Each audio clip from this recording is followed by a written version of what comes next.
You ever notice how being alone can feel oddly peaceful? Not lonely, not empty, peaceful. Like when your phone is silent, your room is quiet, and no one is asking you to explain what you meant, why you said it that way, or why you're so quiet today. And instead of panic, your nervous system exhales and goes, finally. Maybe you've even caught yourself choosing solitude on purpose, skipping the group chat, turning down plans you could enjoy but don't really want to risk, sitting alone in a cafe with headphones on, not even listening to anything, just protected. And then a strange thought creeps in. Why does being alone feel safer than being around people who might misunderstand me? It sounds dramatic when you say it out loud, but if you felt it, you know it's not drama. It's instinct. And today, we're unpacking the quiet psychology behind that instinct. Why solitude can feel like shelter. Why misunderstanding feels more threatening than loneliness. And what kind of inner worlds tend to develop this preference. Because this isn't about hating people. It's about protecting meaning. Let's start with a type you might recognize immediately. There's the person who's been misunderstood so many times that they now preemptively retreat. Picture this. You finally say something honest. Not loud, not aggressive, just honest. And someone laughs at the wrong part, or responds to a tone you didn't intend, or takes your words at face value when they were layered, nuanced, careful. And suddenly you're doing damage control. No, that's not what I meant. I wasn't criticizing, I was joking. Kind of. That moment, that tiny fracture doesn't look like much from the outside, but internally it lands as a warning. Expressing yourself is risky. Over time, your brain learns a pattern. Every time you open up, you lose control of the narrative. Your thoughts get flattened, simplified, sometimes even weaponized. And the emotional cost of being misunderstood starts to outweigh the comfort of connection. So you adapt. You speak less, you choose words more carefully, and eventually you discover that when you're alone, there's no need to translate yourself. No misinterpretation, no awkward clarifications, no shrinking your thoughts to fit someone else's expectations.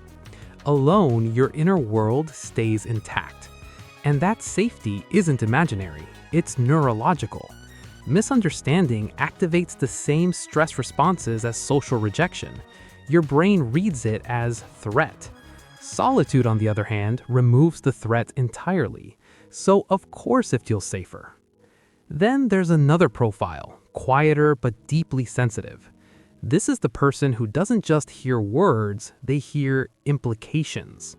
You notice tone shifts, micro-expressions, the pause before someone replies, the way a joke lands slightly off.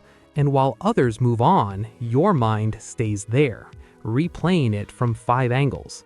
You don't need overt conflict to feel unsettled. Subtle dissonance is enough. Now imagine being in a room full of people who communicate quickly, casually, loosely. They say things they don't mean. They mean things they don't say. And you're left constantly calibrating. Was that sarcasm? Was that dismissal? Did I cross a line without knowing? And for someone like this, misunderstanding isn't just annoying, it's destabilizing. Because your nervous system is tuned for accuracy. You want alignment. When communication feels sloppy, your mind has to work overtime to fill in the gaps. That's exhausting. And eventually, solitude becomes a form of rest. When you're alone, there's no signal to decode, no emotional static, no guessing games, just clarity. And here's the twist. People often label this as being antisocial or aloof, but really it's the opposite. It's too much social awareness, not too little. And alone time becomes the only place where your sensitivity doesn't feel like a liability. Then there's a more ironic type. The people who are actually very expressive, just not in the ways that get recognized. You might be animated inside, curious, funny, philosophical. You might have entire monologues running in your head, but when you try to share them, they don't land the way they sound internally. Maybe you're reflective in a world that values quick takes. Maybe you're subtle in a culture that rewards loud confidence. Maybe your humor is dry, your emotions layered, your thoughts non-linear. So when you speak, people miss it, or they skim it, or they respond to a surface version of you that isn't really you. And after a while, something shifts. You realize that being around others requires a kind of performance, simplifying, exaggerating, speeding up, rounding off the edges. Not because you're fake, but because the environment doesn't slow down enough to meet you where you are. Solitude then feels honest. When you're alone, you don't have to compress your thoughts. You can think in spirals. You can pause mid-sentence. You can change your mind without explaining why. You can be contradictory, unfinished, quietly complex. In that space, you're not being misunderstood because you're not being interpreted at all. And that can feel like relief. But there's another layer here, and it's a little uncomfortable. For some people, being alone feels safer because it protects them from a deeper fear. The fear of being seen clearly and still not chosen. Misunderstanding gives you an explanation. They don't get me. It's a communication issue.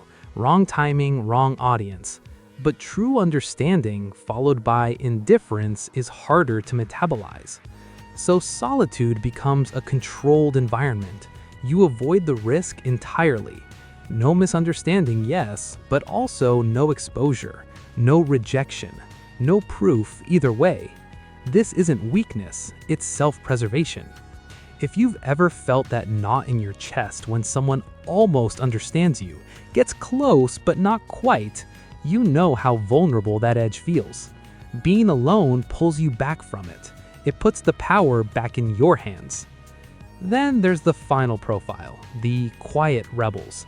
These are the people who have realized slowly and often painfully that many social spaces reward conformity more than truth. They've noticed how often people don't actually want honesty.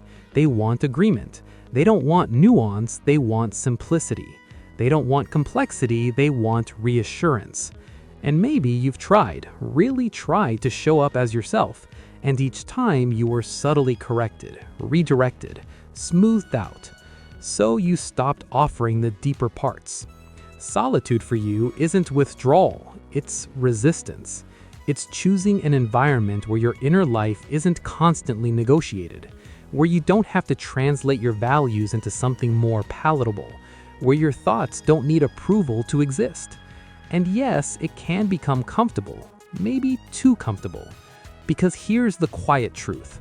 While being alone can feel safer than being misunderstood, it can also quietly reinforce the belief that understanding is rare, or worse, impossible. And that belief can shrink your world if you're not careful. The goal isn't to force yourself into loud rooms or shallow connections. It's not to perform extroversion or tolerate misalignment. It's to recognize why solitude feels safe and what it's protecting.